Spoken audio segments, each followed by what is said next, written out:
Eto mga sangkay, si Senator Rodante Marcoleta nga ba ngayon, nagpapanik na?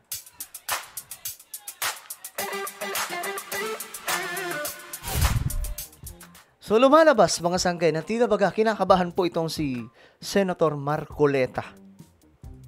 No? Dahil nga po dito sa issue ng pagpapadala ng isang peking o tanim na testigo na bistot. Alam niyo mga sangkay, kapag magsinungaling ka talaga, mahuhuli ka rin eh. Ngayon mga sangkay, yun ang nangyari kay Gutesa. Ngayon, si Marcoleta parang nagpapanik. Hindi ko alam bakit. May mga sinasabi po siya na tila baga nakukuha po natin yung punto na parang kinakabahan. Anyway, bago tayo magtuloy-tuloy, sa mga hindi pa po dyan nakakapag-subscribe, guys, road to 2 million subscribers na po tayo. Paangat po tayo ng paangat, padami po tayo ng padami. Kaya naman, kung gusto mong mapabilang sa dumaraming mga solid sangkay, makikita nyo po yung subscribe button sa baba ng video na to. I-click nyo lamang po yung subscribe, i-click ang bell, at i-click nyo po yung all. Sa mga nanonood naman po sa Facebook, syempre guys, i-follow nyo po yung ating Facebook page, alright? So shoutout po sa inyong lahat, sa mga nanonood ngayon, sa mga nasa palengke, sa mga nasa sasakyan, nagmamaneho, sa mga nasa bahay, nagkakape, kumakain, o nasa tindahan, nasa, saan pa ba? Kahit saang lugar. Magandang oras po sa inyong lahat. Alright? Ngayon, eto. Sabi po kasi sa balita dito, mga sangkay, eto po, itong si Senator Marcoleta, tila baga, may ano dito, mga sangkay, may sinabi. Eto.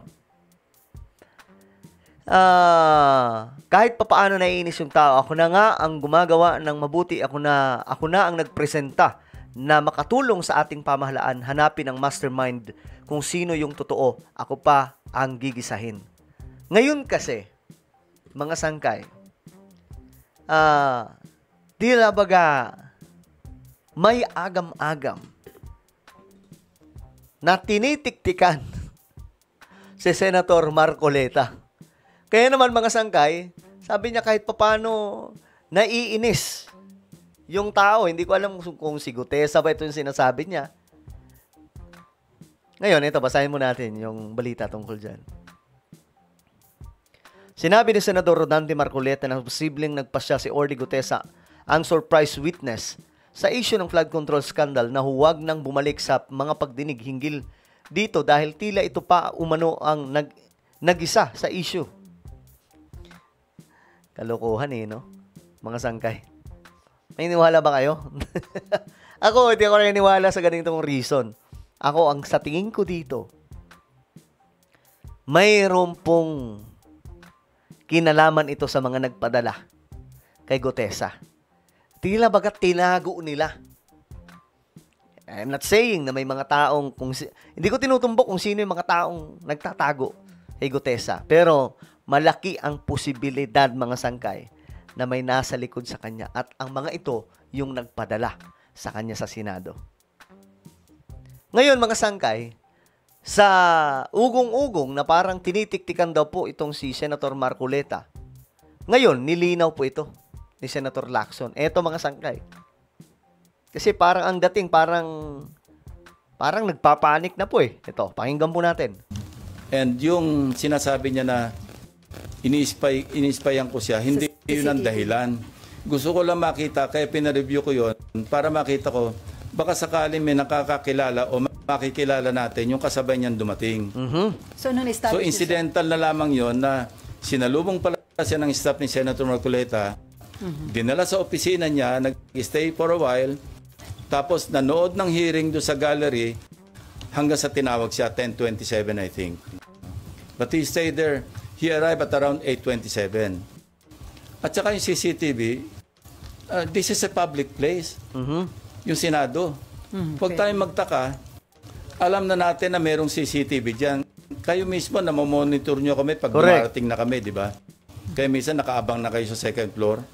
Okay. So ngayon tinitingnan pala nila Senator Lacson. So, ang dating mga sangkay, parang, teka lang, tinitiktikan nyo na ako ata. Parang ganun po, mga sangkay.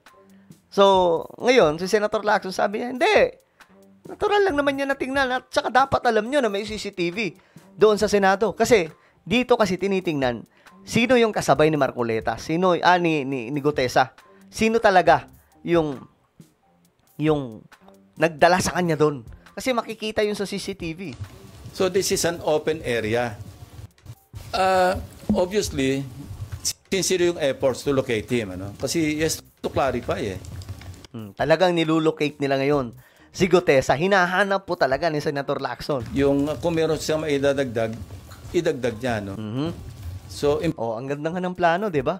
Kung mayroon siyang idadagdag, pero ngayon, mga sangkay, ayaw na pabalikin ng mga mastermind na nagpadala doon sa isang peking witness. Importante yung kanyang presence kung meron siya maidadagdag pa sa kanyang nauna ng pinahayag. At saka concerned din kasi hindi na natin alam kung ano nangyari sa kanya. Di ba? Ang tanong nga dyan, buhay pa ba yung si Gutesa?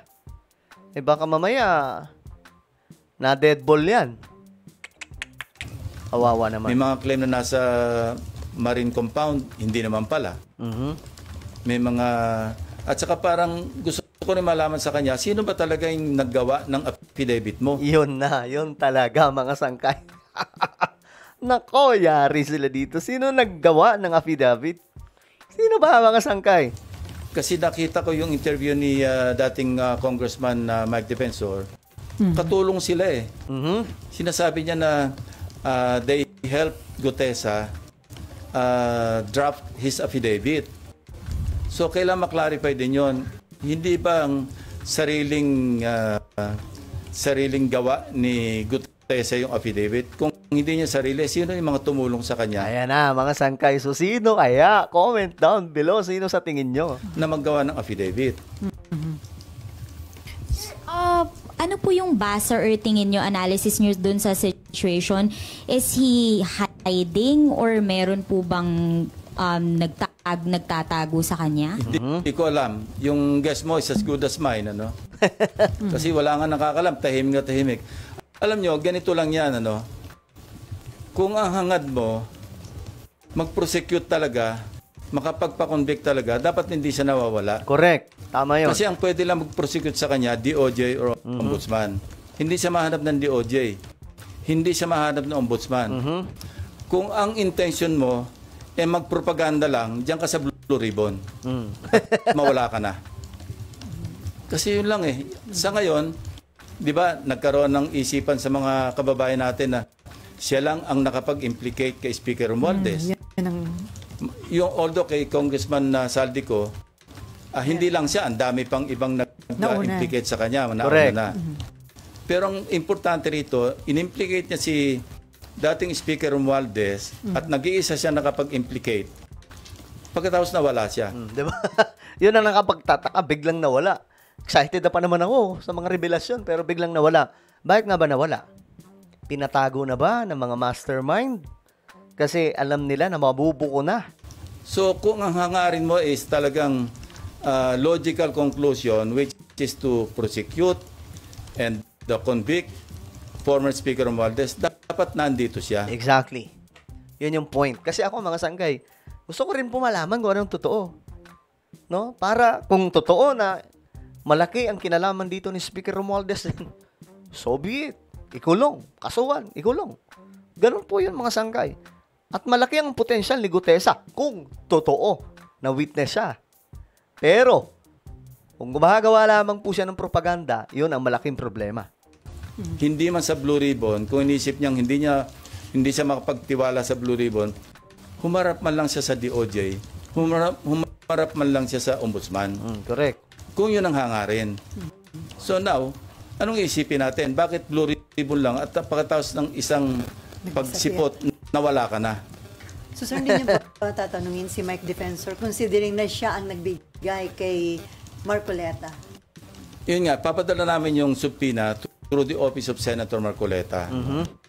And yung sinasabi niya na ini-spyan ko siya. Ayan na. Kasi sabi ni Senator Lacson, ini-spyan daw siya ini-spyan daw po niya o parang tinitiktikan niya si Marcoleta. So ito yung paliwanag ni Lacson. Hindi yun ang dahilan. Hindi daw yun ang dahilan.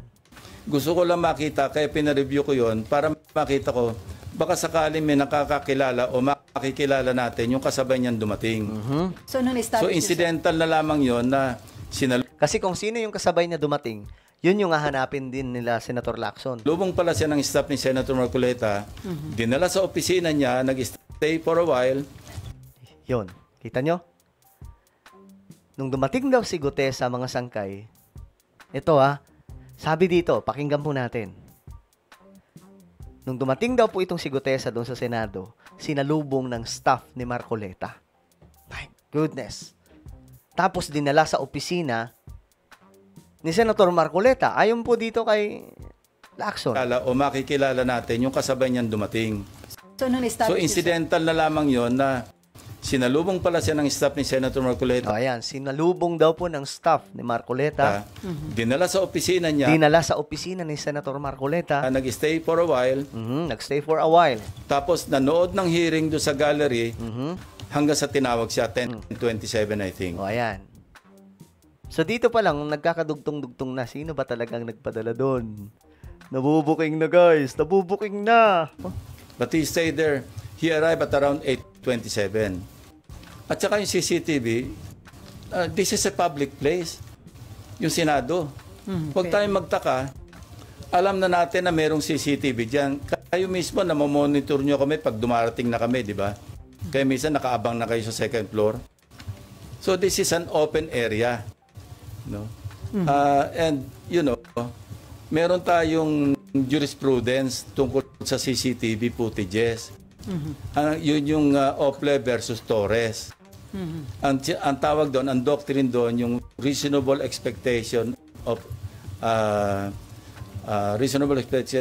privacy. Meaning, pag nasa public place ka, i-expect mo naman na yung privacy mo mako-compromise. Correct. No? May reasonable expectation privacy. Kung nasa private place ka, now, I heard Senator Marcoleta na kung ako raw ba nagbi-Big Brother o okay lang ba raw na tiktikan niya rin opisina ko. Well, bibigyan ko siya ng logbook kung gusto niya everyday kung sino yung pupunta sa office ko. At walang contractor na pupunta doon. Wala maski sino pupunta except mga official business. Public place to Wag tayong maging Grabe, binasag niya talaga dito si Marcoleta. Durog na durog, guys. Onion skin na lalabas yung mga bisita natin o kung sino yung mga pinatawag natin dahil CCTV yan Ayan. So ngayon, nagpapanik si Senator Marcoleta dahil sa ginagawa ni Senator Lacson. Kasi inaalam po ngayon, binubuksan CCTV, kung sino yung mga tao na kasama nitong peking witness. Naku, yari mga sangkay. Ano po ang inyong opinion? Comment down below. Meron po tayong YouTube channel, Sangkay Revelation. Hanapin nyo po ito ngayon sa YouTube. Kapag nakita nyo na, i-click nyo po yung subscribe, i-click ang bell, at i-click nyo po yung all. Ako na po ay magpapaalam. Mag-iingat pong lahat. God bless everyone.